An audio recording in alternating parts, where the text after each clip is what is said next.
الحمدللہ رب العالمین والصلاة والسلام علی سید المرسلین اما بعد فاعوذ باللہ من الشیطان الرجیم بسم اللہ الرحمن الرحیم. پڑھیے الصلاة والسلام علیک یا رسول اللہ وعلی آلک واصحابک یا حبیب اللہ.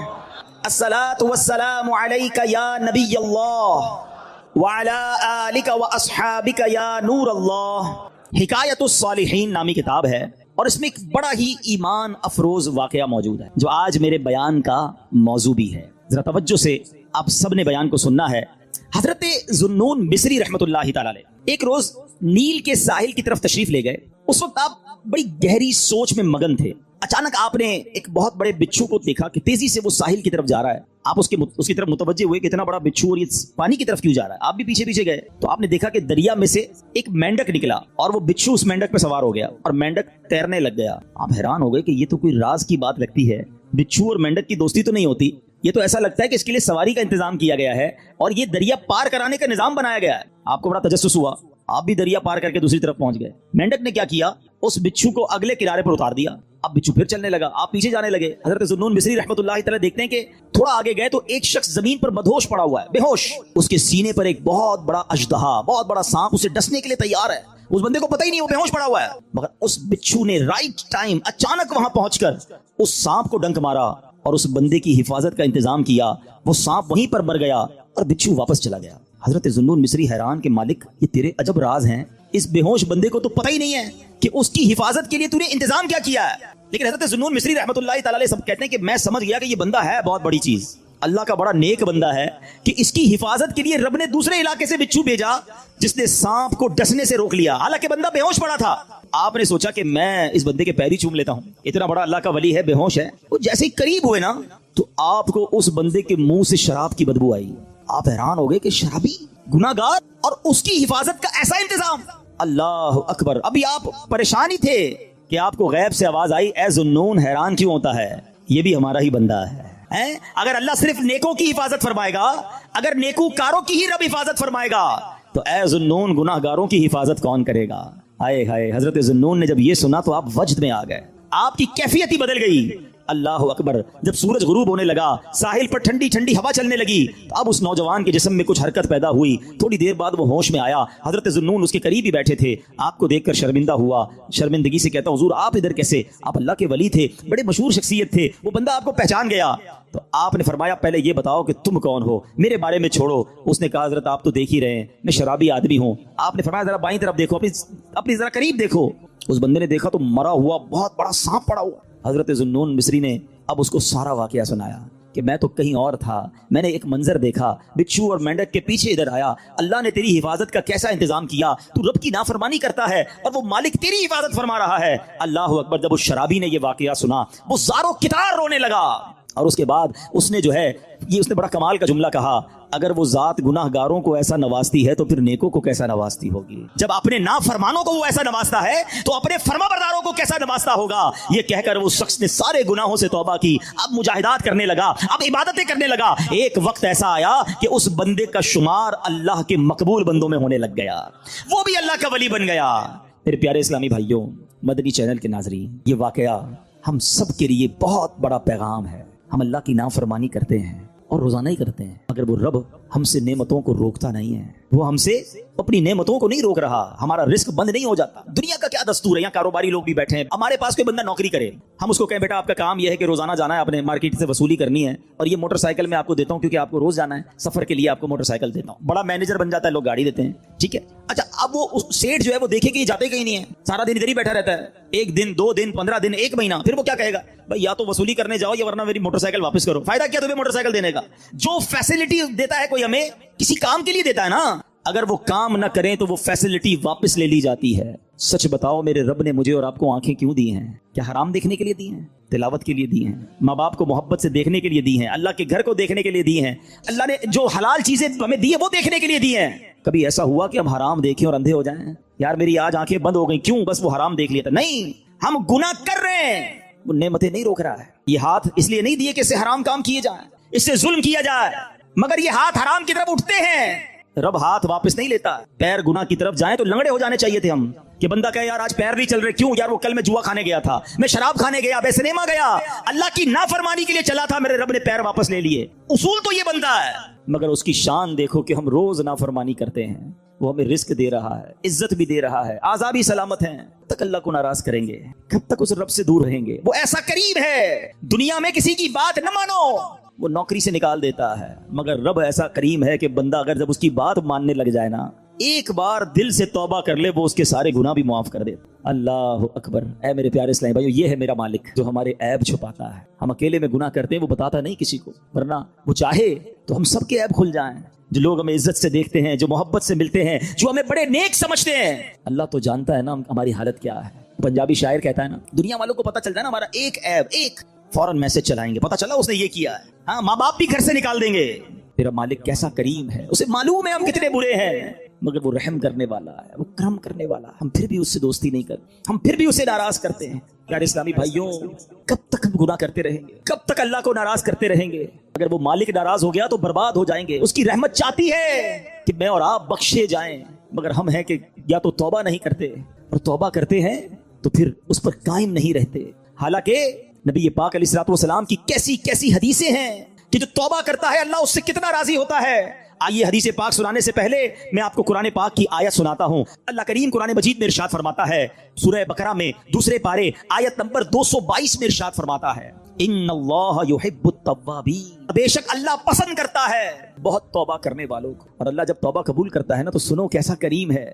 دنیا میں اگر ہمارا کوئی جرم ہو جائے نا، کوئی خطا ہو جائے، مثال کے طور پہ کسی کی پولیس میں کوئی رپورٹ درج کر دی جائے، تو جب بھی آپ کسی کا ریکارڈ نکالتے ہیں نا، بے شک وہ مقدمہ ختم بھی ہو گیا ہو، یا سزا ہو گئی ہو، یا سلو ہو گئی ہو، لیکن جب آپ بندے کا کریکٹر سرٹیفکیٹ نکالتے ہیں تو اس کا وہ جرم آ جاتا ہے کہ اس نے 10 سال پہلے یہ غلطی کی تھی، 15 سال پہلے اس پر یہ مقدمہ ہوا تھا۔ نہ لوگ بھولتے ہیں، نہ دنیا بھولتی ہے، مگر دیکھو میرے رب کی شان کیسی ہے کہ اللہ ایسا کریم ہے، قرآن میں فرماتا ہے کہ جب اللہ توبہ قبول کرتا ہے تو صرف گناہ معاف نہیں فرماتا، گناہوں کو نیکیوں سے بدل دیتا ہے۔ ہاں، جتنے گناہ ہیں نا وہ سارے نیکیوں میں بدل دیے جاتے ہیں۔ اللہ کریم قرآن مجید میں ارشاد فرماتا ہے، مگر جو توبہ کرے اور ایمان لائے اور اچھا کام کرے تو ایسوں کی برائیوں کو اللہ بھلائیوں سے بدل دے گا، اور اللہ بخشنے والا مہربان ہے۔ ارے میرے رب کی رحمت تو دیکھو کہ جب بندہ سچے دل سے توبہ کرتا ہے اس کی عطائیں کیسی ہیں، سبحان اللہ سبحان اللہ۔ اللہ کے حبیب صلی اللہ تعالی علیہ وسلم کی میں آپ کو حدیث سناتا ہوں کہ رب کریم کس طرح توبہ کرنے والوں پر مہربانی فرماتا ہے۔ اللہ کے حبیب علیہ الصلوۃ والسلام فرماتے ہیں، جب بندہ اپنے گناہوں سے توبہ کرتا ہے تو اللہ عز و جل لکھنے والے فرشتوں کے پاس سے اس کے گناہ بھلا دیتا ہے، اس کے اعضاء، اس کے بدن کے جو پارٹس ہیں ان کو بھی بھلا دیتا ہے، اور اس زمین پر بھی نشان مٹا دیتا ہے جہاں اس نے گناہ کیے ہوتے ہیں، یہاں تک کہ جب بندہ قیامت کے دن اللہ سے ملے گا تو اس کے گناہ پر کوئی گواہ نہیں ہوگا۔ حالانکہ خود رب نے فرمایا قرآن میں کہ وہ دن آئے گا، ارے پڑھی ہے نا یاسین شریف، اس میں اللہ فرما رہا ہے وہ دن ہوگا جب منہ پر مہر لگا دی جائے گی، ہاتھ کلام کریں گے، پیر بتائیں گے کیا گناہ کیے تھے، کدھر گئے تھے۔ اگر توبہ نہیں کرو گے تو پھر بچ نہیں پائیں گے، لیکن اگر توبہ کر لیتے ہیں، اللہ سے دوستی کر لیتے ہیں، اللہ کو راضی کر لیتے ہیں، تو وہ ایسا کریم ہے کہ وہ پچھلے سارے گناہوں کو معاف کر دیتا ہے۔ ہم پھر کیوں اللہ کی نافرمانی کریں؟ ارے دنیا کا دستور کیا ہے، کوئی ہمارے ساتھ بھلائی کرتا ہے، ہم کیا کہتے ہیں، نہیں یار اس کو ناراض نہیں کرنا ہے، اس نے مجھے نوکری دلائی تھی، اس کو ناراض نہیں کرنا ہے، اس نے مجھے قرضہ دیا تھا، نہیں یار اس کو تو بالکل بھی ناراض نہیں کرنا ہے، مشکل وقت میں میرے کام آیا تھا، دنیا میں ایک کوئی احسان کر دے، تم کہتے ہو وہ ناراض نہیں ہونا چاہیے۔ جو صبح و شام رب احسان کر رہا ہے اس کی ناراضگی کا کوئی خوف نہیں کہ وہ ناراض نہ ہو جائے، میرا مالک مجھ سے ناراض نہ ہو جائے۔ سنو توبہ کرنے والے کس قدر اللہ کو پسند ہیں۔ اللہ کے حبیب علیہ الصلوۃ والسلام فرماتے ہیں، ابن ماجہ کی حدیث ہے، کل بنی آدم خطاء، آقا فرماتے ہیں سارے انسان خطا کار ہیں، غلطیاں تو سب سے ہو جاتی ہیں، مگر فرمایا وخیر الخطائین التوابون، فرمایا خطا کاروں میں بہتر وہ ہیں جو توبہ کر لیتے ہیں، غلطی ہوتی ہے تو معافی مانگ لیتے ہیں، سر کو جھکا لیتے ہیں، اللہ سے عرض کرتے مولا آئندہ نہیں کروں گا، اور اس کی بارگاہ میں ندامت کا اظہار کرتے ہیں۔ ایک اور جگہ میرے آقا علیہ الصلوۃ والسلام فرماتے ہیں، تم سب میں بہترین وہ ہیں جو فتنوں میں مبتلا ہو اور توبہ کرتا ہو، یعنی اگر گناہ ہو جائے فوراً معافی مانگ لے۔ اچھا ہمارے کچھ لوگوں کا توبہ کا اسٹائل بھی بڑا عجیب ہے، توبہ توبہ استغفر اللہ، گالوں پہ چپت لگا لی مگر کوئی شرمندگی نہیں ہے۔ ارے ایسی توبہ تو خود توبہ کی محتاج ہے، توبہ دل سے ہوتی ہے، توبہ شرم کے ساتھ ہوتی ہے، توبہ ندامت کے ساتھ ہوتی ہے، اور جب ندامت کے ساتھ بس ایک لمحے کی توبہ ہونا، اللہ پچھلے سارے گناہ معاف کر دیتا ہے۔ صرف معاف نہیں فرمائے گا، وہ تمہارے گناہوں کو بھی نیکیوں سے بدل دے گا۔ اب ہم توبہ میں کیوں تاخیر کریں، کیوں اس سے دوستی نہ کر لیں؟ اے میرے پیارے اسلامی بھائیوں، توبہ کی تو کیا شان ہے. آؤ میں اللہ کی رحمت کا ایک اور واقعہ سناتا ہوں. مکاشفۃ القلوب میں امام غزالی علیہ رحمۃ اللہ الوالی نے یہ واقعہ لکھا. بنی اسرائیل میں ایک نوجوان تھا. 20 سال تک تو اس نے اللہ کی خوب عبادت کی. پھر اگلے 20 سال اس نے اللہ کی بہت نافرمانی کی. پھر آئینہ دیکھا تو داڑھی کے بال سفید ہو گئے تھے. پھر وہ غمزدہ ہو گیا اور کہنے لگا اے میرے خدا, میں نے 20 سال تک تیری عبادت کی, 20 سال تک میں نے تیری نافرمانی کی, اب میں تیری طرف آؤں گا تو میری توبہ قبول ہو جائے گی, یا اللہ تو مجھے معاف کر دے گا. اس نے کسی کہنے والے کی آواز سنی, تم نے ہم سے محبت کی, ہم نے تم سے محبت کی, پھر تو نے ہمیں چھوڑ دیا, ہم نے بھی تجھے چھوڑ دیا, تو نے ہماری نافرمانی کی, ہم نے تمہیں مہلت دی, اور اگر اب تو توبہ کر کے ہماری طرف آئے گا تو ہم تیری توبہ قبول کر لیں گے. یہ ہے اس کی رحمت. اے میرے پیارے اسلامی بھائیوں, اب ہم کیوں نہ رب سے محبت کریں, کیوں نہ ہم اللہ سے پیار کریں, اور کیوں نہ سچی توبہ کر لیں. ہمارے آس پاس سے لوگ اٹھ رہے ہیں, میری بھی باری آنے والی ہے, آپ کی بھی باری آنے والی ہے. ہم کس انتظار میں ہیں, شیطان کے کس وار میں ہیں, ہم توبہ میں تاخیر کیوں کر رہے ہیں؟ ارے کب اللہ کو راضی کریں گے؟ کب تک اللہ کو ناراض کرتے رہیں گے؟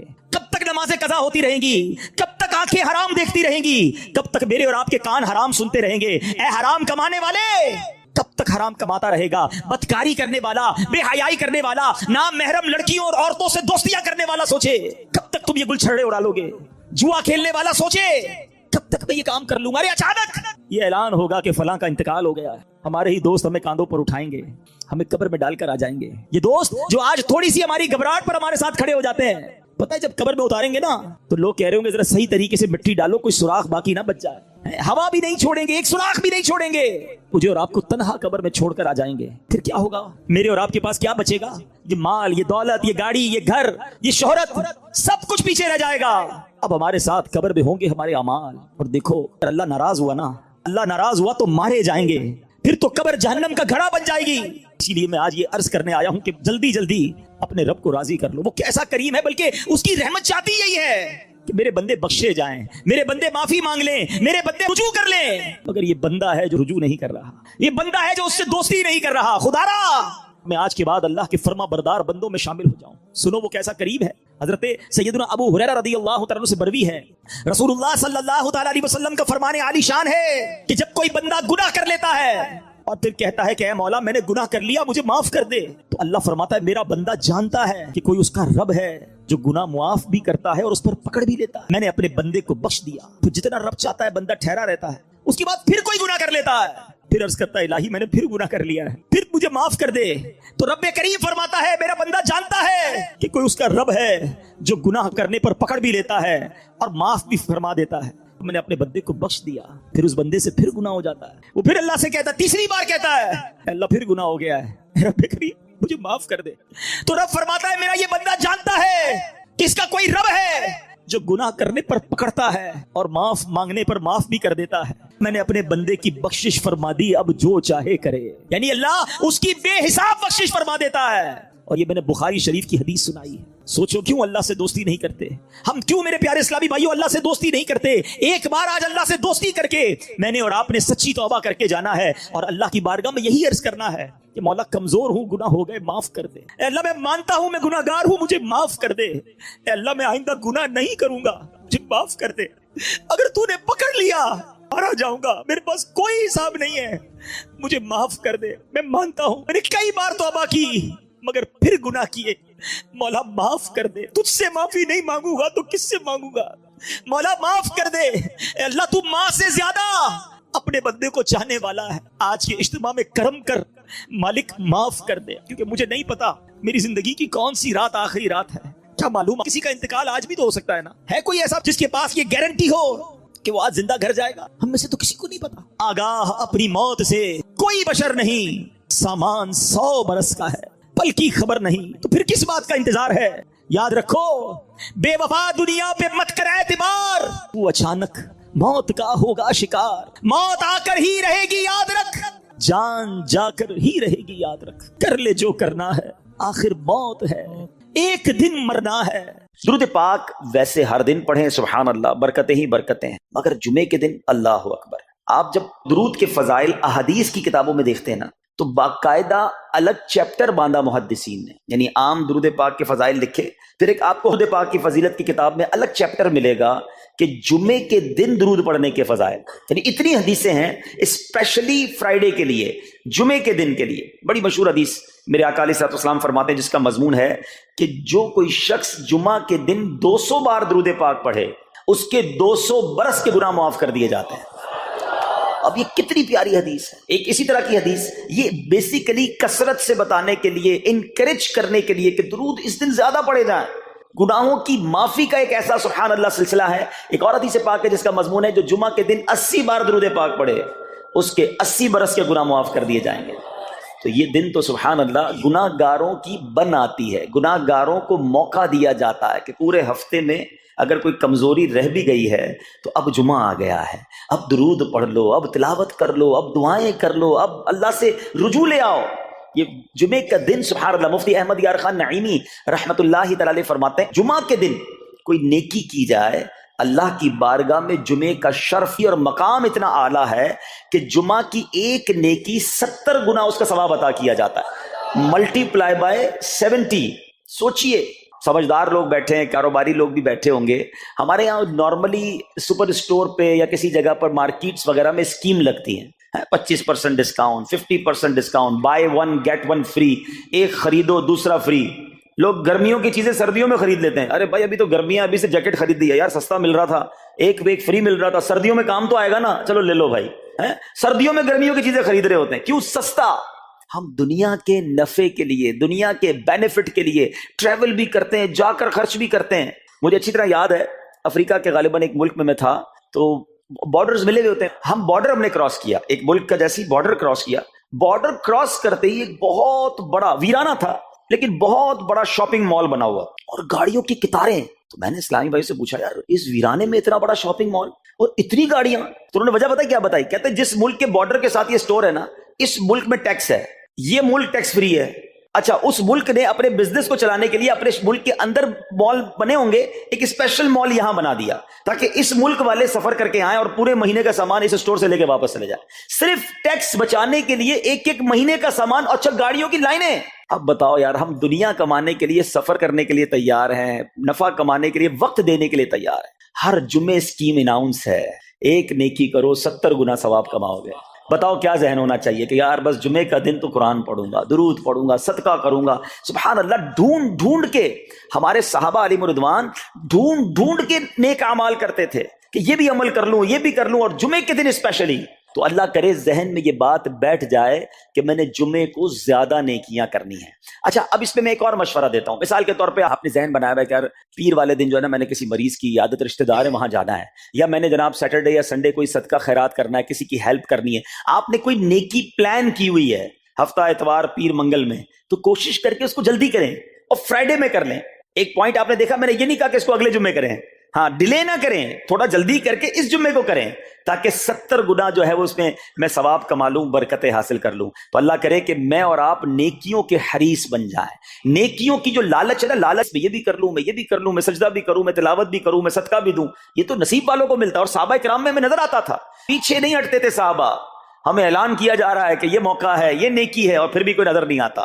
اللہ کرے کہ یہ جذبہ، کیونکہ یاد رکھو جس طرح کاروباری لوگ کہتے ہیں نا سیزن ہے نیکیاں کر لو، بالکل اسی طرح جب تک میری اور آپ کی سانسیں باقی ہیں نا، نیکیوں کا سیزن جاری ہے۔ جتنی نیکیاں کمانی ہے کما لو، یہ مائنڈ سیٹ بنا لو کہ یار پتہ نہیں کب مر جاؤں، اور نیکی اور نیکی۔ جس طرح پیسے کمانے کا ذہن ہوتا ہے نا، اللہ کرے اس سے زیادہ میرا اور آپ کا نیکیاں کمانے کا ذہن ہو جائے، یار تھوڑی اور نیکی کما لو، تھوڑی اور۔ مثال کے طور پہ آپ کہیں جا رہے ہیں، کسی نے کہا ذرا بیٹھیے 10 منٹ بعد وہ بھائی آئیں گے۔ اب ہم 10 منٹ کس طرح گزارتے ہیں؟ موبائل نکالا اور جناب دیکھنا شروع، 10 منٹ کیا 15 منٹ بھی گزر جائیں پتہ نہیں چلے گا، لیکن یہ 15 منٹ میں کیا ملا آپ؟ شاید گناہ ہی ملے ہوں گے، کیونکہ ہمارے موبائل میں تو بہت ساری چیزیں ایسی ہیں یا تو حرام دکھا دیتی ہیں یا حرام سنا دیتی ہیں۔ لیکن اگر نیکیوں کا ذہن ہو تو بندہ سوچے یار 10 منٹ میں تو میں سورہ یاسین پڑھ سکتا ہوں، 10 قرآن کا ثواب ہے، موبائل میں قرآن پاک ڈاؤن لوڈ ہو، قرآن شریف نکالا اور یاسین شریف پڑھ لی، ویٹنگ ایریا کے اندر 10 قرآن کا ثواب کما لیا۔ اگر یہ مائنڈ سیٹ ہو، بندہ کہ یار اتنی دیر میں تو 100 بار درود پاک پڑھ لوں گا، اور آقا علیہ الصلوۃ والسلام فرماتے ہیں جو 100 بار درود پاک پڑھے اس کی دونوں آنکھوں کے درمیان لکھ دیا جاتا ہے کہ یہ بندہ دوزخ کی آگ اور نفاق سے بری ہے۔ 5-5 منٹ 10-10 منٹ میں اتنی نیکیاں کما سکتا ہوں، لیکن مائنڈ سیٹ ہی نہیں ہے، گھنٹوں ضائع کر دیں گے، نیکی کمانے کا ذہن نہیں بنتا۔ اگر یہی 10-15 منٹ میں مجھے پیسے ملنے ہوتے تو بتاؤ ہم کیا کرتے؟ اللہ کرے دل میں اتر جائے میری بات۔ تو بہرحال جمعہ کا دن یہ بہت کمال کا دن ہے۔ ہر جمعے کے دن آپ کو اونٹ صدقہ کرنے کا ثواب مل سکتا ہے۔ ایک اونٹ کتنے کا آتا ہے؟ 1.5-2 لاکھ روپے کا تو ہوتا ہے۔ 2 لاکھ روپے ہر جمعے کو صدقہ کرو، مہینے کے ہو گئے 8 لاکھ روپے۔ بندہ بولے غریب آدمی 8 لاکھ ہر مہینے؟ جی جناب، ہر مہینے 8 لاکھ کم و بیش آپ صدقہ کرنے کا ثواب کما سکتے ہیں۔ کیسے؟ کتنا آسان۔ نبی پاک علیہ الصلوۃ والسلام فرماتے ہیں، جس کا مضمون ہے جو جمعے کے دن سب سے پہلے آتا ہے اسے اونٹ صدقہ کرنے کا ثواب ملتا ہے، جو اس کے بعد آتا ہے اسے گائے صدقہ کرنے کا ثواب ملتا ہے۔ اللہ کی رحمت سے ہر جمعے فرشتے مسجد کے دروازے پر کھڑے ہوتے ہیں، ہم اللہ سے دعا کرتے ہیں اللہ تیری نوری مخلوق کے صدقے ہم پر رحم فرما، ہماری مغفرت فرما۔ مگر جب امام خطبے کے لیے کھڑا ہو جاتا ہے، آقا علیہ الصلوۃ والسلام فرماتے ہیں وہ رجسٹر بند کرتے ہیں اور وہ بھی آ کر امام کا خطبہ سننے کے لیے بیٹھ جاتے ہیں۔ تو جلدی آ کر، کچھ منٹ پہلے آ کر، اچھا علم دین الگ ملتا ہے، ظاہر ہے یہاں ہر جمعے بیان ہوتا ہے، وہ بیان سننے کو آپ کو الگ ملے گا، نیکی کی دعوت الگ ملے گی، اور سبحان اللہ اونٹ صدقہ کرنے کا ثواب۔ تو مبارک ہو انہیں جو جلدی آتے ہیں۔ تو بہرحال اب میں چاہتا ہوں کہ جب بات جمعے پر ہی ہو رہی ہے تو ایک میں نے اور آپ کو پیغام دینا تھا۔ جمعے کو خطبہ دیا جاتا ہے، سالوں سے خطبہ سن رہے ہیں۔ مجھے اچھی طرح یاد ہے جب میری عمر شاید 17-18 سال تھی تو سن کر آدھا خطبہ تو مجھے اسی وقت یاد ہو گیا تھا، اب شاید پونا یاد ہو گیا ہوگا۔ آپ میں سے بھی کئیوں کو 60-70-80% خطبہ یاد ہوگا کیونکہ ہر جمعے سنتے ہیں، مگر کس کو یہ تجسس ہوا کہ یہ ہر جمعے امام صاحب پڑھتے ہیں، اس میں پیغام کیا ہے، اس کا ترجمہ کیا ہے، اس میں ہمیں کیا جاتا ہے؟ بس سر جھکاتے ہیں، ہاتھ باندھتے سنتے رہتے ہیں، کچھ سو بھی جاتے ہوں گے۔ ارے اللہ کے بندو سوچو تو صحیح کہ ہر جمعے کو سنتا ہوں، آدھا پونا یاد بھی ہو گیا، پیغام کیا ہے؟ 2 باتیں، ایک حدیث پاک اور ایک خوبصورت پیغام ہر جمعے کو آپ سنتے ہیں، ٹھیک ہے؟ حدیث ذرا سنیے گا۔ اللہ کے حبیب علیہ الصلوۃ والسلام فرماتے ہیں البر لا یبلا والذنب لا ینسا والدیان لا یموت۔ سنے ہوئے نا یہ الفاظ؟ ایسا لگ رہا ہے کہ یار یہ الفاظ تو کانوں میں ہر جمعے آتے ہیں۔ آگے فرمایا اعمل ما شئت کما تدین تدان، یہ ایک حدیث ہے، ٹھیک ہے؟ اس کے بعد قرآن کی ایک آیت تلاوت ہوتی ہے فمن یعمل مثقال ذرۃ خیرا یرہ ومن یعمل مثقال ذرۃ شرا یرہ۔ یہ کانوں نے کئی بار، کہوں کہ سینکڑوں بار سنے ہیں، دل ہلا دینے والا پیغام، بڑا سمجھانے والی بات ہے اس حدیث میں۔ البر لا یبلا، میرے آقا فرماتے ہیں نیکی پرانی نہیں ہوتی، کرتے جایا کرو، یہ نیکی تمہارے اکاؤنٹ میں جمع ہو رہی ہے۔ میں اور آپ بھول جائیں گے، میرا رب نہیں بھولتا، اس کے خزانے بڑے ہیں۔ جہاں نیکی پرانی نہیں ہوتی نا، اگلا جملہ سنو، وَالذَّنبُ لَا يُنسَى، گناہ بھلایا نہیں جاتا۔ میں اور آپ بھول گئے، افسوس یہ ہے، عجیب کہانی ہے۔ یہ تو ایک عجب الگ ٹاپک ہے کہ آج جس سے ملاقات کرو اس کو 15 سال 20 سال 25 سال پرانی نیکیاں یاد ہیں۔ لوگ ملتے ہیں کہتے ہیں 1990 میں حج کیا تھا، 95 میں عمرہ کیا، 2002 میں فلاں مسجد بنائی۔ آپ کی دعوت اسلامی کے قافلے میں بھی 2005 میں گیا تھا۔ ساری نیکیاں 15 20 سال پرانی یاد ہیں۔ گناہ کل جھوٹ بولا تھا یاد ہے، کل رات کو بد نگاہی ہو گئی تھی وہ یاد ہے، پرسوں غیبت کی تھی وہ یاد ہے، سالوں تو چھوڑو، ہم گھنٹے پہلے کا گناہ بھول جاتے ہیں۔ مگر حدیث ڈرا رہی ہے، سمجھا رہی ہے کہ دیکھو وَالذَّنبُ لَا يُنسَى، گناہ بھلایا نہیں جاتا، تم بھول گئے ہو مگر کہیں لکھا ہوا ہے، جواب دینا ہے۔ اور آگے فرمایا وَالدَّيَّانُ لَا يَمُوتُ، فرمایا کہ جو فیصلہ کرنے والا ہے اسے موت نہیں آتی۔ اللہ کو موت نہیں آنی، میں اور آپ مر جائیں گے۔ جس نے ڈیسیشن لینا ہے، جس نے فیصلہ کرنا ہے، اسے موت نہیں آنی۔ پھر آگے فرمایا اعمل ما شئت کما تدین تدان، کر لے جو کرنا ہے، جیسی کرے گا۔ پھر قرآن کی یہ آیتیں سمجھا رہی ہیں وَمَن يَعْمَلْ مِثْقَالَ ذَرَّةٍ خَيْرًا يَرَهُ، جو ذرہ بھر نیکی کرے گا، بھلائی کرے گا، وہ دیکھے گا۔ وَمَن يَعْمَلْ مِثْقَالَ ذَرَّةٍ شَرًّا يَرَهُ، کہ جو ذرہ بھر برائی کرے گا۔ اتنا شاندار جمعے کا پیغام ہر جمعے خطبے میں دیا جاتا ہے۔ اللہ کرے یہ دل کی گہرائیوں میں اتر جائے، دروازہ بند کر کے، اندھیرا کر کے، اکیلے میں گناہ کرنے والا سوچے کہ ٹھیک ہے دنیا میں کوئی نہیں دیکھ رہا مگر میرا رب دیکھ رہا ہے، مجھے اس ذرہ بھر گناہ کا بھی جواب دینا پڑے گا۔ لوگ کہتے ہیں چھوٹی سی بات ہے یار، چھوٹا سا گناہ ہے، ٹھیک ہے چلتا ہے، سبھی تو کرتے ہیں۔ نہیں جناب، وہ نقطہ نواز ہے، وہ معاف کرنے پہ آئے تو 100 بندوں کے قاتل کو معاف کر دے، اور وہ پکڑنے پہ آئے تو ایک نقطے پر پکڑ فرما دے۔ ہمیں ڈرنا ہوگا، ہمیں خوف اپنے دل میں طاری کرنا ہوگا، کیونکہ یہ گناہ میری آخرت میں میری پکڑ کا سبب بن سکتا ہے۔ بالکل اسی طرح چھوٹی چھوٹی نیکیاں سمجھ کے چھوڑ دیتے ہیں، یار سنت غیر موقدہ ہی ہے نا، نفل ہی تو ہے نا، سنت ہی تو ہے نا، ٹھیک ہے درود پڑھنا چاہیے، نہیں پڑھا تو کوئی بات نہیں۔ ارے یار کون اجتماع میں جائے، کون درس میں بیٹھے، صدقہ دینا کوئی واجب تو نہیں، زکات تو پوری دیتا ہوں۔ چھوٹی چھوٹی نیکیاں سمجھ کر چھوڑتے ہو، ارے وہ تو کتے کو پانی پلانے والے کو اس سبب سے بخش دیا کرتا ہے، راستے سے پتھر ہٹانے والے کو بخش دیا کرتا ہے۔ فرمایا نا البر لا یبلا، نیکی پرانی نہیں ہوگی، کرتے جایا کرو۔ اللہ کرے کہ یہ ذہن بن جائے کہ بس میں زیادہ سے زیادہ نیکی کروں، دو لوگوں کے دلوں میں خوشی داخل کروں، مسلمانوں کی خیر خواہی کروں۔ اس ایک ہی حدیث پر، ان آیتوں پر میں مزید بھی بہت بات کر سکتا ہوں، لیکن میں نے اشارہ دیا کہ ضرور اس پر توجہ دیں۔ اور ایک شاندار پیغام ہر جمعے میں ہم سنتے ہیں، کیا شاندار وہ پیغام ہے؟ وہ پیغام ہے الا لا ایمان لمن لا محبت له۔ یاد ہے سب کو؟ جمعے میں سنتے ہو نا؟ اور 3 بار کہتے ہیں امام صاحب، الا لا ایمان لمن لا محبت له، الا لا ایمان لمن لا محبت له۔ کبھی تو امام صاحب کو روکتے، حضور یہ ہر جمعے کو پڑھتے بتائیں تو اس میں ہے کیا؟ نہیں، ہمیں کیا ضرورت ہے، بس جمعہ ہو گیا، بس ٹھیک ہے، ٹائم پورا ہو گیا، فرض پورا ہو گیا۔ ارے اللہ کے بندو سمجھو تو صحیح، اس میں میسج کیا ہے؟ اللہ اکبر، سنو اس کا مطلب کیا ہے، سنو، الا لا ایمان لمن لا محبت لا، سن لو، اس کا ایمان نہیں جس کے دل میں نبی پاک سے محبت نہیں، ایمان ہی نہیں ہے۔ ارے جس دل میں نبی پاک سے محبت نہیں، اس کا ایمان ہی نہیں ہے۔ اعلیٰ حضرت امام اہل سنت ایسے ہی نہیں لکھتے کہ اللہ کی سرتابہ قدم شان ہے یہ، انسان نہیں انسان، وہ انسان ہے یہ۔ قرآن تو ایمان بتاتا ہے انہیں، اور ایمان یہ کہتا ہے میری جان ہے یہ۔ ایمان کمپلیٹ ہی نہیں ہوتا نبی پاک علیہ الصلوۃ والسلام سے محبت کے بغیر۔ اور یہ بات ایسا لگتا ہے انفارچونیٹلی کہ غیر مسلم جانتے ہیں، ابھی تو وہ سازشیں کرتے ہیں، انہیں پتا ہے۔ آپ بتائیں دنیا کے کس ملک پہ نماز روکی جاتی ہے؟ نہیں روکی جاتی۔ مسجدوں کی تعمیر ہو رہی ہوتی ہے، تلاوت قرآن ہو رہی ہوتی ہے، کوئی نہیں روکتا، قرآن چھپ رہے ہیں، لیکن بار بار اگر حملہ ہوتا ہے، بار بار اگر اٹیک ہوتا ہے، تو اس لیے ہوتا ہے کہ ان مسلمانوں کے دلوں سے ان کے نبی کی محبت کو نکال۔ ان مسلمانوں کے دلوں میں اگر یہ محبت رسول رہ گئی تو یہ پھر بھی دوبارہ آ کر یکجا ہو جائیں گے، ایک ہو جائیں گے، نیک ہو جائیں گے۔ کسی طرح دل سے محبت رسول صلی اللہ تعالی علیہ وسلم نکالی جائے، اور اسی وجہ سے یہ ساری سازشیں کی جاتی ہیں، معاذ اللہ نبی پاک علیہ الصلوۃ والسلام کی گستاخیاں کی جاتی ہیں، تاکہ چیک کیا جائے ان پر اثر بھی پڑتا ہے کہ نہیں، کوئی اوپر نیچے ہوتا بھی ہے کہ نہیں، کہ اپنی دنیا میں مگن ہے، اس کو احساس ہی نہیں ہے۔